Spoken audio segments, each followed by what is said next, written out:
I have schizophrenia, and my sister-in-law keeps whispering at me in an attempt to drive me insane. My wife is on her side. I have schizophrenia, and I truly believe that when my sister-in-law moved into our house, she started trying to drive me insane. She started whispering at me, and when I asked her what she said, she'd pretend to be worried and say nothing. My reason for thinking this is because the voices only occur around her, and previously to her moving in, I hadn't experienced anything like this in quite some time. It took months of her supposedly whispering around me before my first breakdown, during which I silently cried in bed, telling myself, it's just her, I'm not insane. But then, after a second breakdown mere weeks after the first one, I told my wife Clara. When I did, she looked worried at me, not because of the possibility her sister was doing this, but because of what she thought might be happening to me. She kept telling me that her sister would never do such a thing. Clara's reassurance that her sister would never intend harm didn't ease my mind. If anything, it put me more on edge. The whispers I heard when Nadia was nearby seemed too natural, too frequent to ignore. I watched her more closely, noting how she often muttered to herself when she thought no one was looking, and how she lingered in doorways, lost in thought. I started to pay more attention to the sounds in our home, trying to catch clear words or phrases from Nadia that would prove I wasn't imagining things. But the more I listened,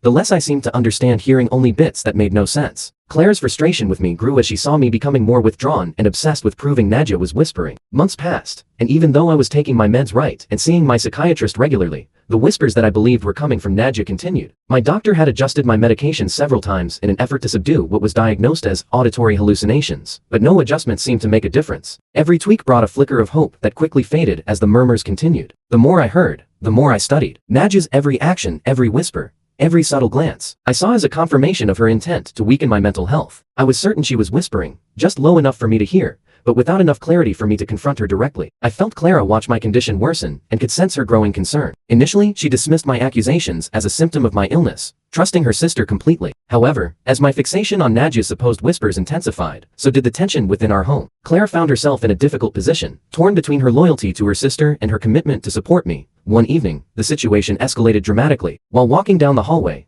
I heard it a whisper clearer than ever, unmistakably from Nadia. It was a simple, sinister murmur, just audible enough to catch. My heart pounded as I rounded the corner into the kitchen, where I found Nadia, a glass of water in her hand, seemingly oblivious to my presence. I was so over it at this point. I couldn't hold back any longer. I yelled at her. I told her to quit the charade and just admit it was her whispering to me. I then asked her why she was doing this and what she could possibly gain from it. She acted like she didn't know what I was talking about and began to cry. She cried and ran out of the house. I knew she was going to call Clara, and I panicked. Clara hates it when she gets calls while she's at work. I could only imagine how mad she would be when she found out about my confrontation with the whispers. Nadia didn't come back home until Clara pulled into the driveway. My heartbeat picked up at the thought of what Nadia could have told her. If she would lie about the whispers, what else could she lie about? I thought. Clara walked inside the house and told me how she was struggling to understand everything that was happening. I tried to give her my side of the story, and she said to let her finish. She went on to say that it breaks her heart to see me suffer, but it's also just as hard to hear such serious accusations against Nadia. As I tried to tell her the truth, she told me that she didn't want us to lose what we had over something that might be my illness misleading us. Throughout this conversation, Nadia is behind her, crying and nodding her head in agreement. I couldn't believe how far she would take this lie. What was in it for her? I felt like this was all part of some sick, twisted game she was playing. I agreed and left it at that. I felt that if I would say anything at the moment, it would come from a place of anger, and Clara wouldn't really hear me. I waited until the following day, after I had calmed down, to speak to Clara about Nadia. I tried to explain my side, to convey how the whispers were affecting me deeply. Clara listened, but ultimately decided that my issues were too complex for us to handle alone. She suggested that I needed more specialized help than what could be provided at home. The idea of being admitted to a psychiatric ward was jarring. It felt like a drastic step, but it also acknowledged the gravity of my mental state. The idea of being sent away from her to a hospital made me feel like she was giving up on me. I didn't want to go, and when I tried to tell her, we ended up having a big argument. We both felt strongly and couldn't agree, which just made things worse. Instead of continuing to argue, I decided to be quiet and think of another way to show her what was going on. I had a plan. If Clara could just notice some of the weird things Nadia was doing, maybe she would understand why I was so upset. Over the next few days, I paid close attention to Nadia whenever she was around. Nadia seemed normal most of the time, but sometimes she did small things that were strange, like talking quietly to herself or stopping suddenly, like she was listening to something no one else could hear. Whenever Nadia did something odd, I tried to make sure Clara was there to see it. I didn't say anything. I just hoped Clara would start to notice these things on her own. My goal wasn't to make Clara scared or to spy on Nadia, but just to help Clara see what was bothering me so much. Clara kept a close eye on Nadia, noticing more of the strange behaviors I had pointed out. Nadja's quiet muttering and sudden pauses became increasingly apparent. I could see Clara's initial skepticism began to go away, and she started to believe that something unusual was indeed happening. Seeing this shift, I decided to take further action. I began recording Nadja's odd behavior on my phone. I captured moments that might prove she was whispering intentionally. Each time Nadja exhibited strange behavior, I discreetly recorded it. I collected several recordings showing her speaking quietly to herself, pausing mid-task as if listening to something, and moving her lips without making a sound.